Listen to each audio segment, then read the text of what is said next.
Hi guys, I'm Jocelle from Asian Pop Weekly and Fluffle, and I'm here with Odelia Rei, who is one of my favorite singer-songwriters in Singapore, who's gonna be performing at our Stay Fluffy sessions here.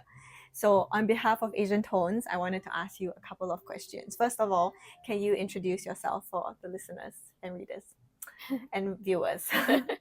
Hello, my name is Odelia Rei, and I am a singer-songwriter from Singapore, and I create and produce and write my own music. Amazing. And yeah, I actually wrote music because I was very inspired by the music that I listened to, and I felt that it really saved me at a lot of points in my life, and that's what I wanted to share with other listeners as well. Awesome. What is one song, if you had to pick one song to introduce everyone to your music, which would it be and why? I don't know. One song's kind of hard though. Actually, no. Actually, it's not that hard. I have a favorite song of mine. Is one of the songs that was released in my latest EP. It's titled "Slow," and it's a song that I like to introduce as a reminder to myself and all the hard workers out there that when life gets tough and things get hard, to just take it easy and look around you to appreciate the little things in life. Very, very important. I would say for a lot of artists, heritage and background really impacts on the stories that you're telling. Would you say that it's the same for you as well? Heritage and background. Yeah, I guess, but maybe in a different way. Not so much heritage, but more of like how I was brought up, you know. And I would say like my family is quite artistically inclined, so we do like art jamming sessions. I learned like quite a while ago that my grandpa used to play drums. And my mom was in choir, but then I didn't really pick up on all of that until I started to explore music myself. So yeah, that was fun. That's really Yeah. interesting that your whole family is like artistically inclined as well. Definitely. You also do like you do a lot as an independent musician in Singapore. Like you write your own stuff, you produce your own stuff, and you're performing like all the time. I think you, other than performing, you also like do other like content creation and like acting and stuff like that, right? So, what is one moment in your music journey in particular that you're really proud of?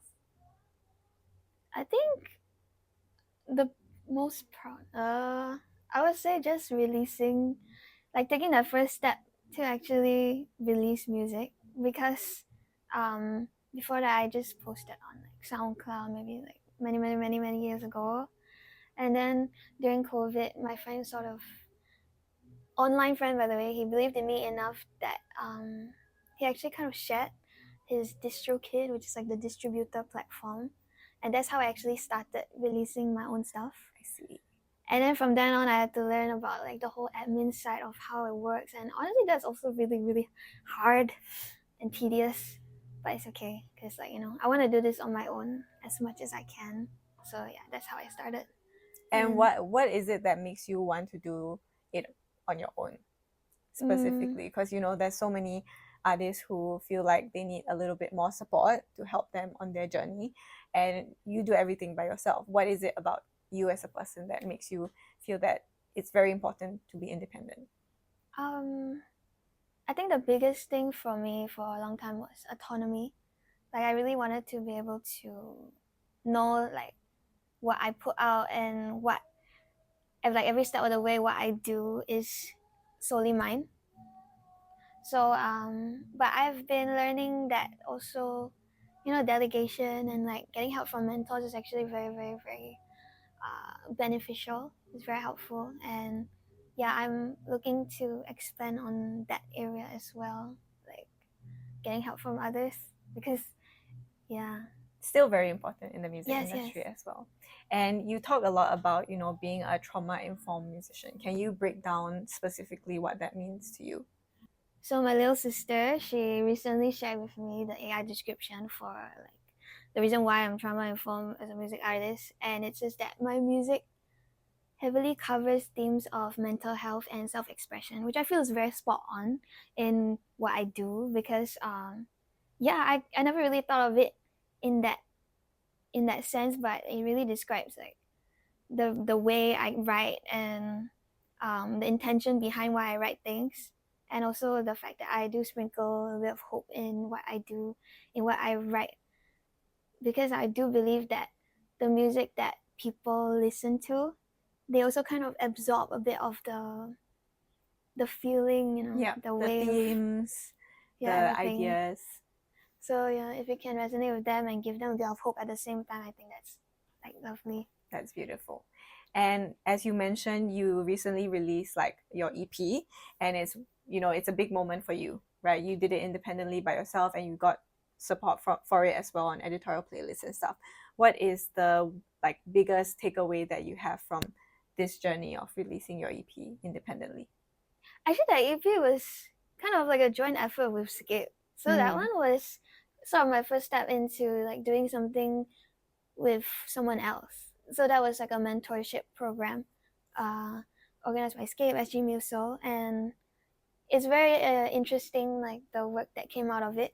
I actually co-produced all the 4 songs with my music mentor Bani Hidir, and he's honestly super talented. Like I don't think I could have achieved that kind of speed and like collaborative like creativity if I were doing it on my own. So I really appreciated what the possibility of collaboration and mentorship could bring to me as well.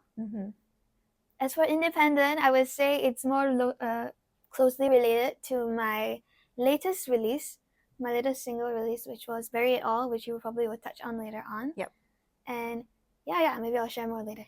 Cool. Your latest track, Bury It All, is such a earworm. Like, I just have it on repeat all the time. Can you tell us a little bit about what was going through your mind when you were putting this song together and what you really wanted to say?